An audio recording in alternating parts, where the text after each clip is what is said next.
So today we're going to make the 20x TAE buffer, and to do this, what I want you to do is I want you to think of it like you're making cookies. So if you're making a batch of cookies, Izzy, do you have a question? Okay. If you're making cookies, how do you know what to put in the bowl to mix together? How do you know? Ingredients. What's it called? So you're going to come up with a recipe. And this recipe tells you exact amounts of flour, baking powder, of sugar, of butter or Crisco. Sometimes I think it's inaccurate on the chocolate chips. You have to add extra. Anyway, this recipe will get you to where you've got the right amount of ingredients, right? Okay, let's go to the 20x TAE. This 20x TAE is kind of like cookies. It certainly is not going to taste as good. Yes, you could drink it. Wouldn't recommend it. The thing here is that, just like in the cookies, the recipe's got to be done right. So we have to know what to put into this. How many mils are we making? So we're going to make 100 milliliters. Okay, let's take a look at the name up here, TAE. We've got tris that has to go in. Tris is going to be a powder. How am I going to measure that? What units? It's going to be in grams. So I got to figure out how many grams of tris has to go in. I've also got to put in EDTA.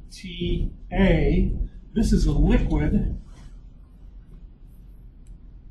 How is this going to be measured? What units?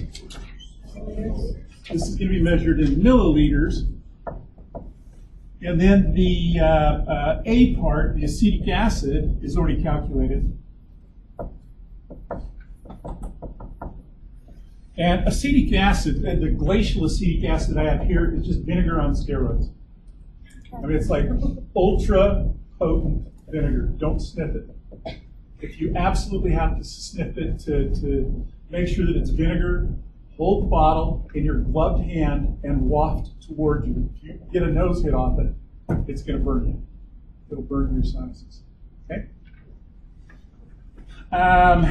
So how are we measuring the acetic acid? In milliliters. And how many milliliters of acetic acid do we add to our mix? Look at your recipe, please. So we're going to put in 2.3 milliliters of acetic acid. Okay, now there's two of these ingredients to the TAE buffer. We don't know how much to put in to our 100 mils. That's what we need to calculate. So in order to calculate the number of grams of the tris powder, we have to ask, what concentration does the tris need to be? And that was not rhetorical, that was inquisitive. What concentration do we need the tris to be? Not the TAE buffer, the tris. Look at your protocol, and it tells you what concentration the tris has to be in that 100 mils to make it 20x. Yes. So the tris has to end up at 800 millimolar.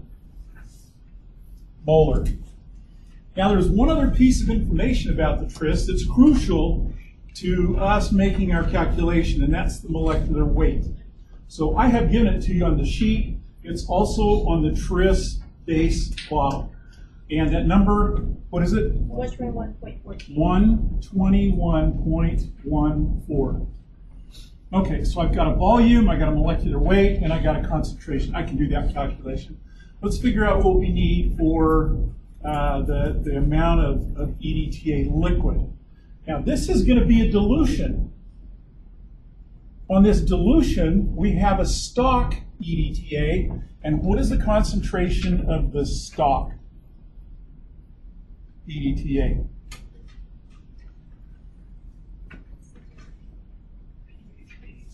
No, that's just the pH of it. I need the concentration of the stock EDTA. 0.5 molar, is that it? It is 0.5 molar.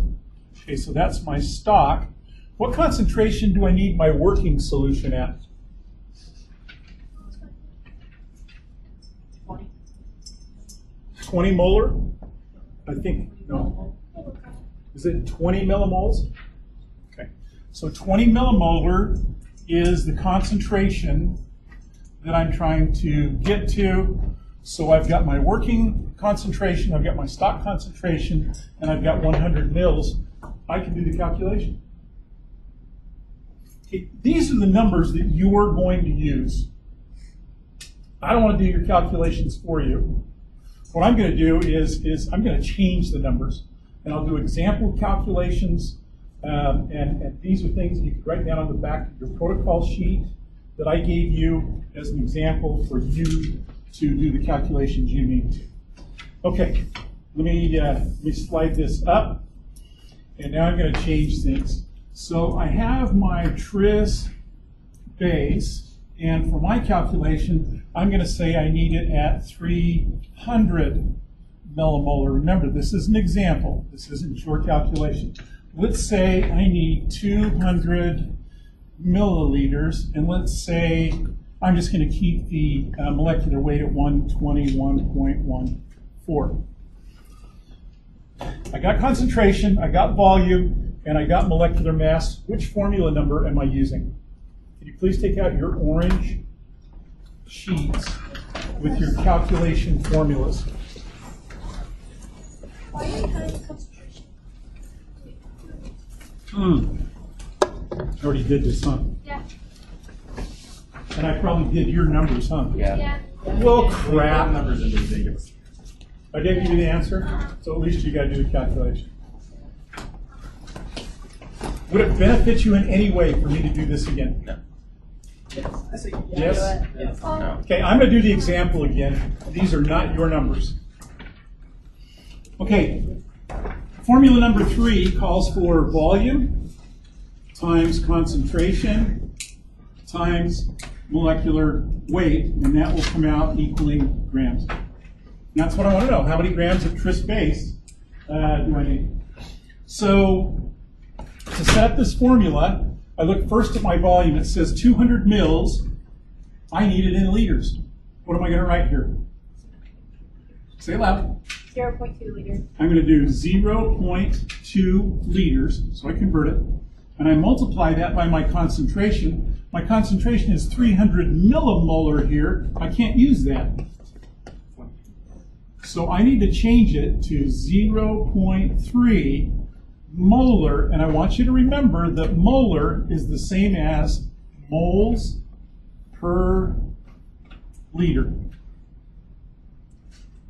And then I'm going to multiply that times my molecular weight, which is 121.14 grams per mole. Moles cancel, liters cancel. I do 0.2 times 0.3 times 121.14. Can somebody punch that in a calculator for me quick? Of course, Lo. I got 7.2684. So 7.3 grams. That answers my question. How much tris powder do I put in 100 mils? Good? Yes. So I figured out one component, how much baking powder to put in. Okay, now I've got to add liquid. I've got to add milk or something. So the liquid that I'm doing is the EDTA, and I know that I've got a stock of 0.5 molar. In the problem, I think it said 20 millimolar, and I'll use 35 millimolar in the example. And I'm going to use a volume of 300 milliliters. Okay, I've got a stock, C1. I've got my working solution, C2, and I've got my final volume, V2. So what I'm going to do is I'm going to set this up according to the formula C2V2 over C1. If I put C1 in here, 0.5 molar, I look up here, this is in millimolar, I have to convert this. So I'm going to go 1, 2, 3, so I have 0.035 molar times my volume. There's only one volume in this calculation. I don't have to make it to liters. I can just leave it in milliliters. So that's times 300 mils. Now my molars cancel, and I take 0.035 times 300 divided by 0.5. Somebody punch that in for me, please.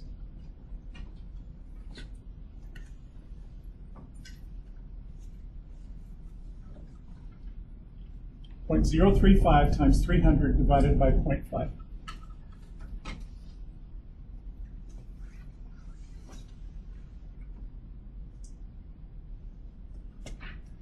Would somebody please punch that in the calculator for me? I got 21, but I'm not sure if that's correct. 21 mils? Yes. Okay. Somebody else punch it in and see if you get 21 mils also. Yeah. Okay. So my answer here is 21 mils. Now I have my recipe.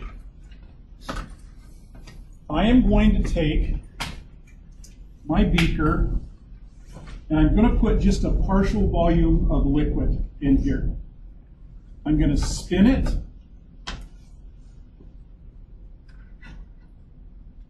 And while it's spinning, I'm going to add my tris. And I calculated, can't remember what I calculated, 7.3 grams of tris. So I'll put 7.3 grams in while it's spinning. Once the tris is incorporated, and it'll incorporate fairly quickly under the spin, then I'm going to add 21 mils of my EDTA. So I put in 21 milliliters of my EDTA. And then what I do is I take all of this and I pour it. No, wait just a sec. Then I add my acetic acid. Then I take everything in here and I pour it into a graduated cylinder. When you get in the graduated cylinder, 100 mil graduated cylinder, here's 100 mils, you're not going to have the full volume. What am I going to add to this to BTV? I'm going to add DH2O. I'm going to add water. Okay? Once I get it up to 100 mils, then I'm going to take my solution and I'm going to put it back in the beaker. And why do I finish it off in a graduated cylinder and not in the beaker? Because measurements are more correct. In the graduated cylinder. Yep. Yeah, they are. All right, so I'll get that, put it back in the beaker. The last thing that you have to do is you have to take what's in your beaker. This is your 20x TAE, and you have to measure the pH. The pH meters are already calibrated. All you have to do is make sure it's on, rinse off the electrode, drop it down in your solution, let it stabilize, and record what your pH is. That'll be your results for this lab. pH is 8.1. Good? Questions? Yeah. Can you explain again how you got the 21 mils? So my stock is 0.5 molar. I just made this up. I want to have 100 mils. In my little makeup thing, I said 300 mils. I want 300 mils of a 0.035 molar solution. So the 0.035 molar goes on top, 0.5 molar goes on the bottom. This is my working, this is my final, this is my stock, and this is my volume. Okay. I multiply that out, and it tells me how many mils I need to add to the critical recipe. Does that make sense? Acetic acid, correct? Huh? That's the acetic acid, correct? No, that's the EDTA. Your acetic acid is already calculated for you. Oh, okay. Okay. Questions? Okay, hazards.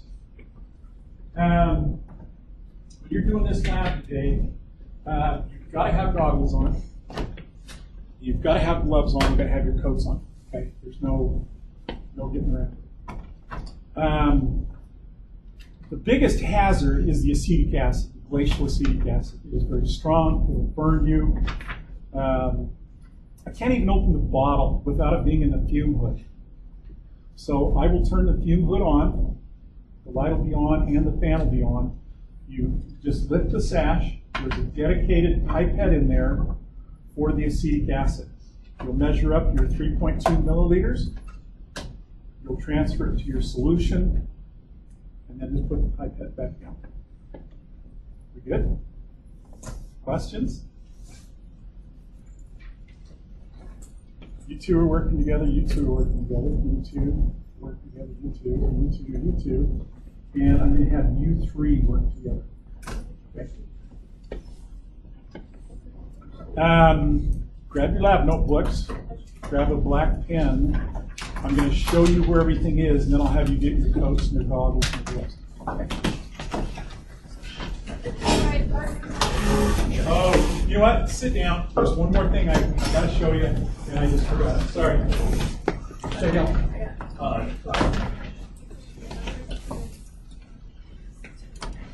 So the last thing I want to show you is, here's your bottle, here's your lid. You've got to label this.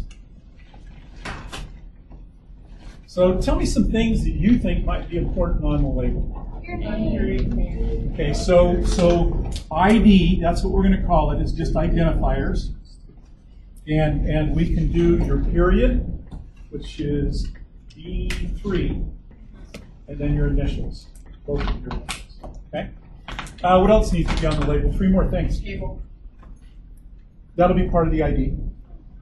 What else? What the solution is. Okay. The solution. The date. What's another thing? The date. Date's got to go on there. One more thing. pH level. pH, yeah. Oh, you know what? For this, we're going to put 2 more things. For this one only, we're going to add pH on there. One more thing that has to be on there, and it's related to the solution. 20x TAE. So the 20x is the concentration. TAE is what the solution is. What color is the tape on the lab notebooks for you guys? White. It's white? You guys will be labeling with white tape. Okay, come on back here. Let me show you where everything is.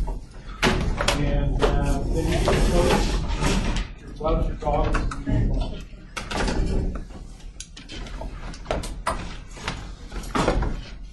uniform. I'm pretty sure it's 4. 4? Yes, I got 4. Did anybody else get 40 milliliters for the second one? Yeah, that's what I got. No. I got 4. I got 4.